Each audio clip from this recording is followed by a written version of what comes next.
Hello, everyone. Welcome to today's webinar, Build Modern Apps on AWS, presented by our expert technical instructor from New Horizons, Dean Tilton.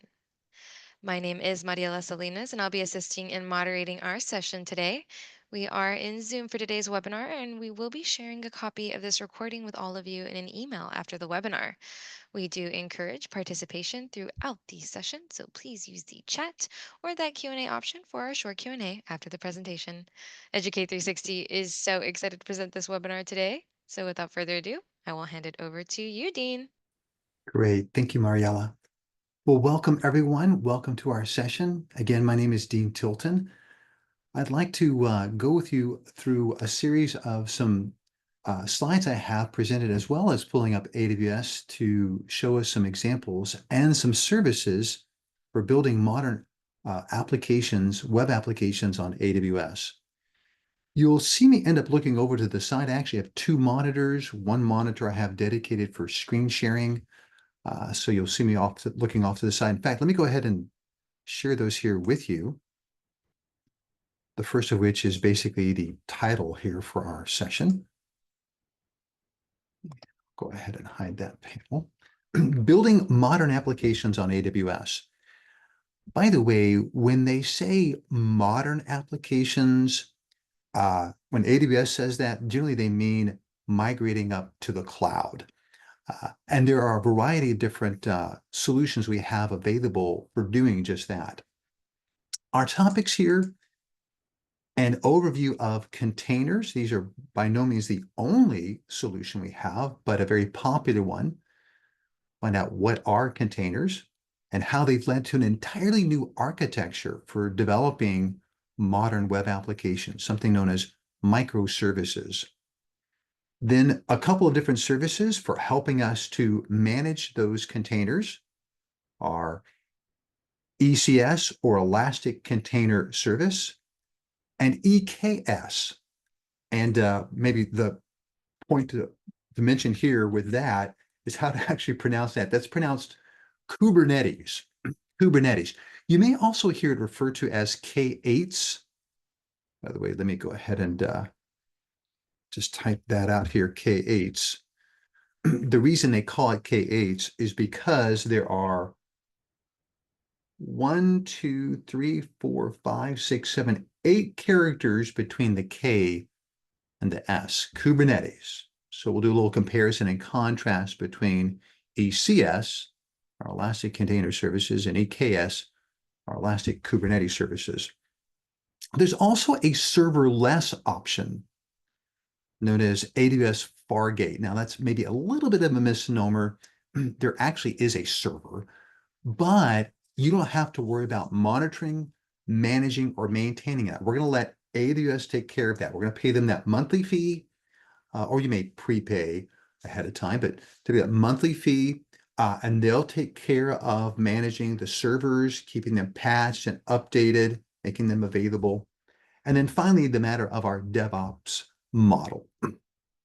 So the first one here is just to get an understanding, and I want to do so from a historical perspective, of containers. Historically, we've had, in our traditional deployment, we do have our physical server, which you would provision. You would get the approval for the purchase order, you place it, it arrives maybe a few days later. You may have to then partition the drives, format the drives, install the operating system, configure the operating system. Then there's the applications, and there's a lot of steps that are involved in that process. Well, with our virtual machines, we still do have a physical server with an operating system, but there's a piece of software known as a hypervisor, either type 1, built in to the operating system, or type 2, a separate application, which allows you to host multiple instances. Notice how they've abstracted away the hardware. We can then run multiple virtual machines on a single physical machine. This provides a lot of flexibility. Well, our containers basically take it to the next logical step. Whereas our virtual machines have abstracted away the hardware, containers have abstracted away the operating system. Notice here, we still do have a physical server with its operating system.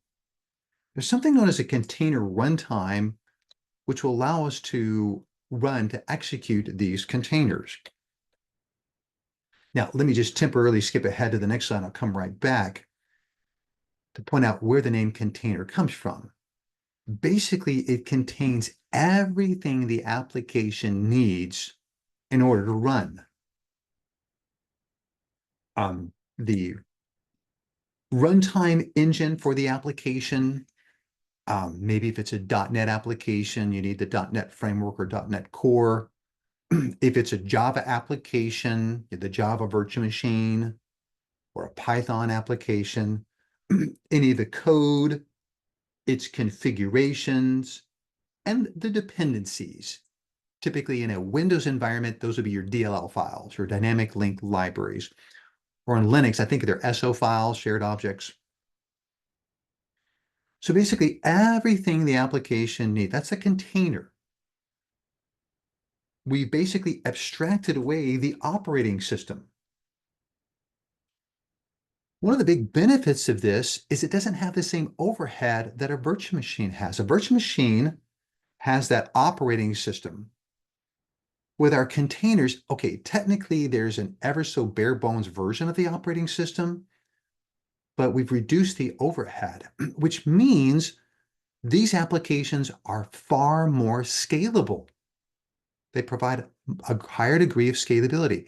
And so if your audience is potentially the entire world, okay, you're talking about cloud computing, we want to be able to respond to our requests, the workload demand, the requests that are placed on our application in a timely manner. So this has basically, well, actually here, led to an entirely new architecture called microservices. Now, the idea behind microservices is that we'll have containers, each performing a particular function, a single function. Now, can a container do more than one thing? Of course, you can run multiple applications in a single container. But with a microservices architecture, they're very dedicated. So, for example, let's take a typical scenario where we have one container that hosts our front-end web server, another container which has the application's logic, and then for our backend, that'll be our database, maybe Oracle or SQL Server. And let's say we've identified a bottleneck. It's the front-end web server. Instead of having to scale all of those systems, we can instead spin up another instance of that container, maybe a couple more instances right here. This makes it more scalable to address that workload demand without the overhead of a virtual machine with its operating system. So this is a very attractive way of building applications that can meet that workload demand. And that's a very attractive aspect. However, there's a catch. Okay. So it's great. I can spin up additional instances of my front-end web server. However, it also introduces a degree of complexity. Now I've got all these instances I have to manage and maintain. And that's what brings us to our next item here, the various services. Managed containers. Here with our elastic container, and by the way, whenever they use the word elastic, that means it's dynamically scalable. It can scale. Now, there's different types of scalability. You can scale out and in. You can scale up and down. Scaling up and down is basically taking an existing EC2 instance, your virtual machine, and making it beefier, adding more compute capacity, more virtual CPUs, and or drive space and or memory. Scaling out and in, that's basically creating clones, copies, additional instances of our virtual machine. And with managed containers, they provide, and here's the key word, orchestration. They're going to take care of that work for you so that you can, to basically manage that complexity of creating additional instances or reducing it. Of course, you only pay for what you use. So as the workload demand increases, we can have it automatically and create additional instances. And as the workload demand decreases, reduce those numbers with the view of only paying for what you use. Now, interestingly enough, there's another option we have for managed containers, which is our Kubernetes services. And so like, well, what's the difference here? They're both kind of doing the same thing. Why would I choose one over the other? Well, Elastic Kubernetes services is more expensive than Elastic Container Services. Okay, well, I'll just go with that one. Well, yes, but ECS is just for AWS. Kubernetes is non-proprietary. It's open. And so you have, if maybe your background, let's say maybe is with Azure using Kubernetes or some other cloud platform, Dell, Boomi, uh, Google's has theirs, Cisco's got one called Meraki. There's a lot of different cloud service providers. Kubernetes is not specific to any particular cloud service. So there's a trade-off. Now, both allow you to either A, host it in an EC2 environment, that's your Elastic Cloud Compute, that's your virtual machine.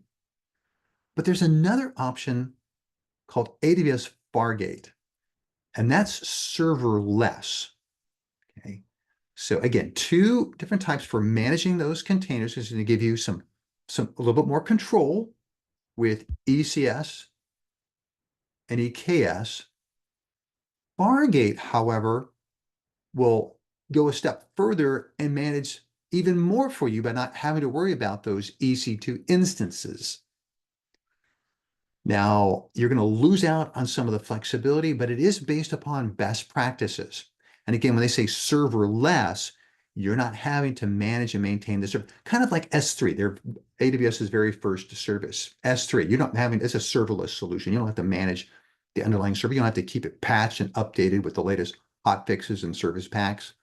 That's the same here with Fargate.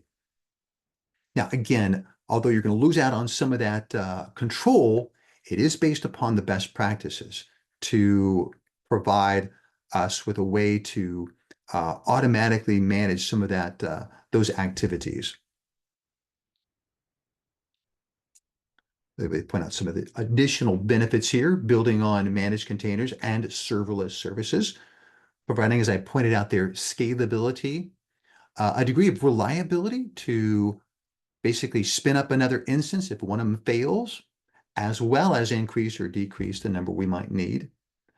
Security and availability as well. Now, part of that's how you would want to set it up. Some of the different options we have here are Elastic Container Registry. So this is if you were building your own containers. Okay, so what I was showing you there is taking an existing container, for example, like a Docker container, and using that. You can actually create and host your own containers, and the data repository for that is called the Elastic Container Registry. Okay, so we know a lot of those containers are stored up there in Docker. You can use AWS for storing your containers. We mentioned those two are Elastic Kubernetes services and Elastic Container Services. Again, one specific to AWS, one non-proprietary, though that one's a little bit more expensive. And then our hosting options, again, more control with EC2, but more work, or serverless with Fargate, a serverless solution. Here's another perspective, our orchestration services and our hosting types. little so you have some different options depending upon the degree of control that you want. Now, there was another term that was mentioned, DevOps. If you don't have a programming background, just as a little synopsis of what they mean by DevOps, it's gone by different names over the years. It's a contraction of development and operations, as you can see there on that slide. A somewhat typical um, paradigm for software development, and there's various options, would include here your plan. So we start off with some problem we're trying to address. We're going to come up with a solution. So we'll have a list of requirements for that solution to be delivered on time within budget. At least that's the hope. That's the job of the project manager. It can be actually quite challenging there. Um, so it'll be then passed on to the developers who will code it up in whatever appropriate language is for the solution. The output, the results of that will be what's referred to as a build. In a traditional Windows environment, it'd be like your executable, maybe a DLL file, mentioned in Linux, like an SO file. For a web application, the server-side code may be like a DLL file, like a .NET application, along with your GIFs and JPEGs, HTML, Cascade style sheets, and whatever other components make up that web solution. You're supposed to test it. Um, I say that somewhat jokingly. Much truth is said in jest. Anyway, you're supposed to, test out, work out all the bugs. And then once you have what's called the golden release, and that'll be passed on there to the operations team, where they'll deploy it, operate it, monitor, and get some feedback of what improvements can we make, what changes can be made, and maybe then we'll have the next version. You can see there's that figure 8 there. It's kind of a ongoing repetition. One thing to mention here, as far as building modern applications, nowadays, typically we employ something referred to as Kaizen.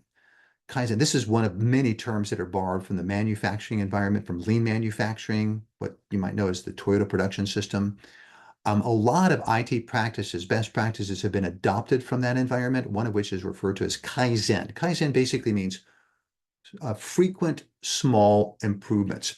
Historically, when developing software solutions, there'd be actually several years. So like, first version of Windows, 1985, then 1990, then you had 1995 with Windows 95, then, 3 years, Windows 98, but it was like on the scale of years or at least several months.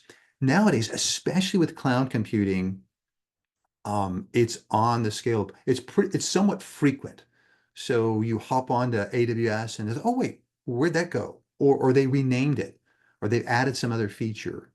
So that's very common. Modern uh, development here for software is small, frequent changes, again, referred to embodying the term called Kaizen. Some of the advantages of that include faster to market. One of the nice things about cloud computing is that basically once you publish it up into the cloud, it is available to others to access depending upon your security permissions. Can increase innovation.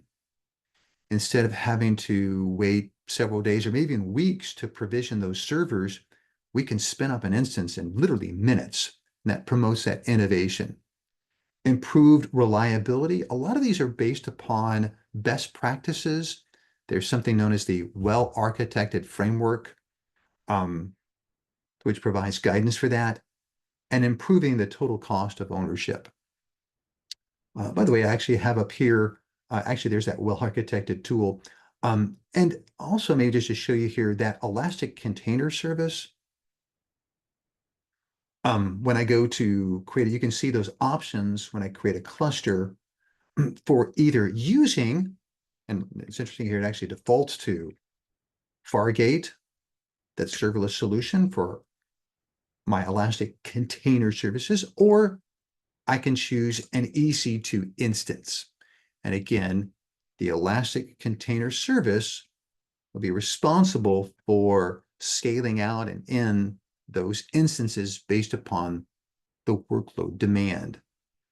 And if I was to scroll down, you can see some options there to create a scaling group and options for the um, hardware and the software. Here, the software, the operating system, there, the hardware with our instance types. And of course, that would affect the pricing. Right, so a list of there of some of the benefits of modern applications. Now, by the way, let me just also, although the focus here was on the matter of containers, um, I would want to also just briefly mention here, and I know we're running out of time, the matter of AWS Lambda. Lambda may also be and should also be included in the matter of developing modern day applications because they provide the ability, sometimes known as functions as a service. They have even less overhead than a container. For as we saw earlier in this slide, how our virtual machines had abstracted away the hardware, allowing us to run multiple virtual machines on a single physical machine, and how our containers abstracted away the operating system, which means even less overhead, which means we can respond in a more timely manner to workload demands. Our functions like AWS Lambda, they actually take it a step further and, believe it or not, abstract away the application. Now, wait a minute, that seems like you've gone too far. Well, if you think about it, I mean, the reason we use applications like Excel, it's not so much for Excel, it's for the functionality, the ability to sum up a collection of cells, to divide, subtract, things like that. So AWS Lambda takes it even a step further. So just under consideration. Now, I do want to be fair here, just to wrap up. If you need control over the application, you don't want AWS Lambda. You want a container. And to be fair, if you need control over the operating system, you don't want a container, you want a virtual machine. And if you need control over the actual physical hardware, then it's not the virtual machine, it's your traditional deployment. It really just depends upon, it's not that one is right and one is wrong, it's which one is going to meet my particular needs, my particular demands. All right, well, that'll wrap us up here for our presentation. I do want to thank you for joining me. If you do have some questions, feel free to post them there in the chat window. So you want to thank you for taking this time here with me during your lunch break, I guess depending on your time zone there, for this session. Thanks again. Awesome, Dean. Thank you so much. And just as a quick reminder to our audience, if you want to throw a question in the chat, just want to remind us that if you did not attend the full session, do not fret. We will be sending out a recording in an email after the webinar. And we did have one question come through. Art, do you have any tips on how teams can transition from traditional application development to a more modern cloud native approach with minimal disruption, Dean? Well, that is a very good question. We actually have a class, and not saying you need to take the class, but we actually have a class. I can bring it up right here. Um, for for just such scenarios, let me get the title of it, and so it could help as far as getting some information on that. It's called AWS Migration Essentials. AWS Migration Essentials, and it is designed to. And by the way, they have, although that's a class, they also have some of the documentation for that at AWS. Um, and I might even have a link. I don't know if I have a link to one of their, they have a PDF file that basically helps companies go from rehosting, replatforming, repurchasing, and refactoring. Those are some of the topics that are addressed. Um, and I apologize, I don't have it on hand, that link, but there is an AWS guide for migrating from an on-prem environment to an online environment with a list of some best practices. If you wanted to send me that your email, I'd be glad to look that up and send that to you. Not a problem. But again, up to you. Again, if you can do a search also on AWS migration, And it's again, it's a PDF file with some lists of some best practices for that. Ooh, that sounds like it'd be good for everyone to have too if they haven't seen that yet. So we can definitely chat, Dean. We can get that in the follow-up. That sounds Okay, awesome. good, good, very good. Awesome. Well, that will be it for us today since we are closing out pretty nice and early. Want to be mindful of everyone's time. So, again, thanks everyone for joining us. And thank you so much, Dean, for all this info. Thank you, Mariella, and thank you all for attending. Have a nice afternoon. Take care. Absolutely. Thanks, everyone. Have a great rest of your day. We'll see you all very soon. Bye for now. Bye bye.